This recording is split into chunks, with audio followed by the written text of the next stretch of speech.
तो hello everyone, कैसे हो आप सब। आज के इस वीडियो में हम लोग चर्चा करेंगे बीएनएस यानी कि भारतीय नागरिक सुरक्षा संहिता सीआरपीसी। जो पुराने स्टूडेंट हैं, सीआरपीसी और बीएनएस कहने में थोड़ा सा अजीब लगता है क्योंकि पहले हम सीआरपीसी पढ़ते आ रहे हैं और एक नया कानून जब बन जाता है तो उसको थोड़ा सा अपनाने में हमें थोड़ा सा समय लगता है। चलिए कोई बात नहीं। बीएनएस यानी कि भारतीय नागरिक सुरक्षा संहिता 2023 अध्याय 2 बात करता है दंड न्यायालय और कार्यालय के बारे में। क्रिमिनल कोर्ट्स और उनके क्या ऑफिसेस होंगे उनके विषय में बात करता है। जब हम बीएनएस की धारा 6 देखें तो ये दंड न्यायालयों के वर्ग यानी कि क्लासेस ऑफ क्रिमिनल कोर्ट्स की बात करता है कि आखिर कितने प्रकार के कोर्ट्स होंगे, क्या क्लासेस होंगे उनकी, इनकी बात करता है। जब हम धारा 6 को पढ़े हम लोग तो प्रत्येक राज्य में निम्नलिखित न्यायालय होंगे। साहब इसको न्यायालय की बात कर रहा है, जजेस की बात नहीं करें, केवल न्यायालय की बात कर रहा है कि हमने हमारे जितने भी जो स्टेट होंगे उसमें इतने न्यायालय तो होना ही होना चाहिए, इतने न्यायालय होंगे। कौन कौन से न्यायालय होंगे भैया?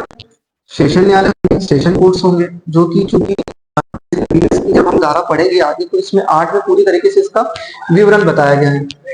इसी में हम लोग जब आगे पढ़ेंगे तो कौन से कोर्ट्स होंगे? प्रथम वर्ग न्यायिक मजिस्ट्रेट्स के न्यायालय होंगे, द्वितीय वर्ग न्यायिक मजिस्ट्रेट के न्यायालय होंगे, जो पूरा जो है धारा 9 में बताया गया है।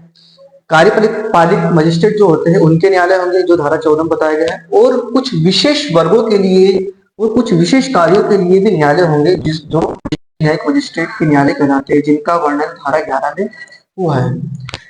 तो साहब इतने प्रकार के न्यायालय होते हैं एक राज्य में। अब हम राज्य की बात करें तो मैं खैर आता हूं मध्य प्रदेश राज्य से, एमपी से आता हूं मैं।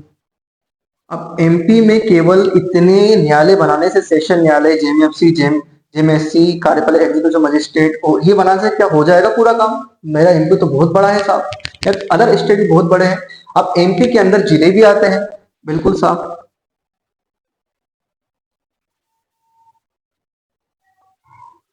तो प्रत्येक जिले के अंदर क्या होगा? एक सेशन कोर्ट होगा।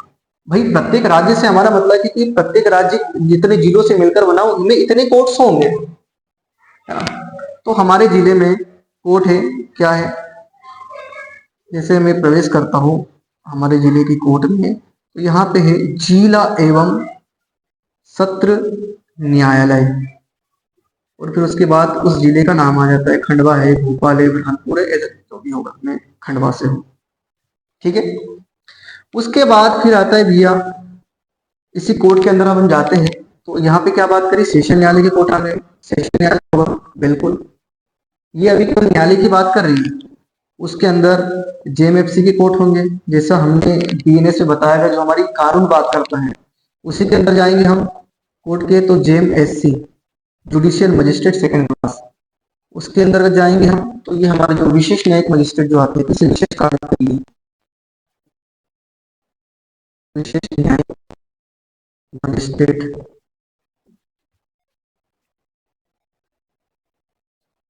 के न्यायालय, ठीक। तो किसी जिले में इतने प्रकार के भैया कोर्ट्स होंगे, किसी भी स्टेट में इतने प्रकार के कोर्ट यानी कि न्यायालय तो होंगे ही होंगे, ठीक है। ये हमने बात कर ली। अब सेशन न्यायालय भैया सिर्फ न्यायालय बना देने से काम नहीं हो जाएगा हमारा, उस न्यायालय के अंदर हमें एक न्यायाधीश को भी बिठाना पड़ेगा। तो ये पूरी जो बात करता है सेशन न्यायालय की, सिर्फ इसने हमारे को बताया क्या है कि इतने प्रकार के न्यायालय होंगे। तो भी बिल्कुल हमने हमारे मध्य प्रदेश में इतने जिले हैं, इतने जिलों के अंदर इतने न्यायालय होंगे, और हमने ये न्यायालय की स्थापना कर दी। अब रही बात सेशन न्यायालय की, तो ये धारा 8 में बात करता है। जब हम इसकी धारा 8 को हम देखेंगे तो पूरी तरीके से बात करता है, सेशन न्यायालय होगी, उसमें एक पीठासीन अधिकारी होगा, तो ये बात करता है। जेएमएफसी है, तो ये सारी चीजें इतने इतने कोर्ट्स ये होंगे। तो धारा 6 के विषय में हमने केवल इतनी बात करी। आगे हम लोग बात करेंगे धारा 8 पे, जो हम सेशन